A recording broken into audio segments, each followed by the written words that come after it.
Greetings, YouTube. One of my subscribers, Iris I, sent me an article from the International Business Times, which deals with the NDAA and the CISPA, which is the National Defense Authorization Act and the Cyber Intelligence Sharing and Protection Act. Now, the NDAA deals with a controversial order that was signed by President Obama that essentially allows the military the right to detain American citizens without trial or cause or justification because they are considered to be supporting Al-Qaeda or the Taliban in some measure. So essentially, if the government gets a whiff that they think that you may just be supporting one of these organizations, they can just whisk you away and you just disappear. Of course, the loosely defined definition of supporting, is kind of up to them. And while I trust my government, I don't trust my government completely. And this would be a shining example of when I don't trust my government.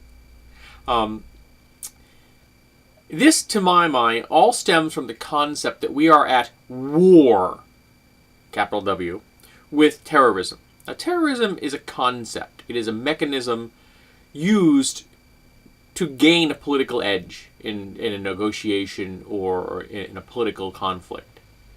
But terrorism is not some defined entity. And you can only declare war if you are a sovereign nation and you declare war on another sovereign nation, or the rare example of a civil war where part of your nation attempts to break off from you, and then the government declares war on that rogue entity, or that rogue entity declares war on its government. Depends how it goes. And eventually things shake out to one of the two entities gets to be the new government or remains the old government. But you can't declare war on, for example, poverty. No, it doesn't work that way. You can't declare war on drugs. It doesn't work that way either. And you can't declare war on terrorism. Terrorists are criminals. All right?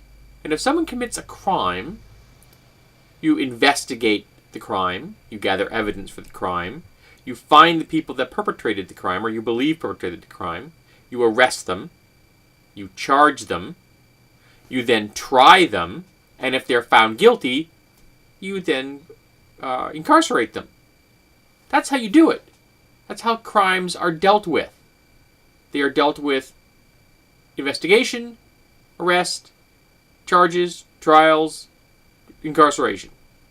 That's how you do it. You don't go after terrorists or criminals with armies. You don't arm the CIA, which should never have anything other than sidearms. They should not possess armed drones. You do not indiscriminately kill people because you suspect they're bad guys. Nor do you detain American citizens indefinitely because you maybe, possibly, I'm not really sure, but let's just be safe, think they may support a terrorist organization, just tossing them into prison. We're supposed to live by the rule of law in America.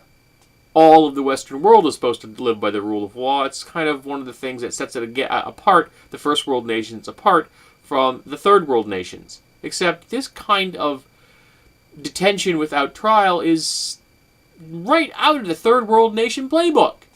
And it's nauseating. Now, the second law that I'm discussing here, the CISPA, deals with cybersecurity and the efforts of the big content providers in the world of completely clamping down on the internet so only they control what gets transmitted from point A to point B and what people can access. It's about destroying transparency and limiting what you, the cyber citizen, have access to. And it's nauseating. And it's not about freedom of speech. It's not about open channels that allow discussion and cultural and societal changes and growth and business and new job opportunities. It's not about any of these things. It's about letting a very few number of very powerful corporations put their thumb on the pulse of cyber citizens and say, no, you may only exist when we want you to exist.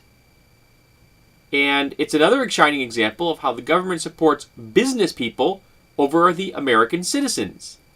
We, the 99, should be making the decisions about how the internet is used, not the 1%ers. They should have the exact same percentage of say that everybody else has. And since they're 1%, they should have no more say than any of the rest of us.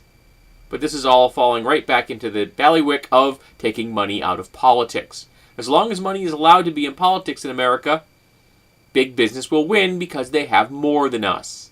And we shouldn't be gathering our forces monetarily and then trying to beat them. No, we need to change the laws so they don't have the power. Money is what gives them power. We take the money away from them. We take the money out of politics. And we tax the living crap out of corporations so they actually start paying their way, which they haven't done in decades, thanks to conservative politicians. So I thank IRSI for bringing these things to my attention. Oh, I was aware of them, but this is a nice little article that sums things up fairly well. I thought I'd just pass it on to my viewers, whoever gets to see this video, and see if you have any thoughts on the subject. I'm not real happy with a lot of things that the Obama administration does. I can't tell you what percentage of things I'm not happy with compared to the things I am happy with, but it varies from day to day. And anyone who tells me that Obama is liberal is, he isn't right.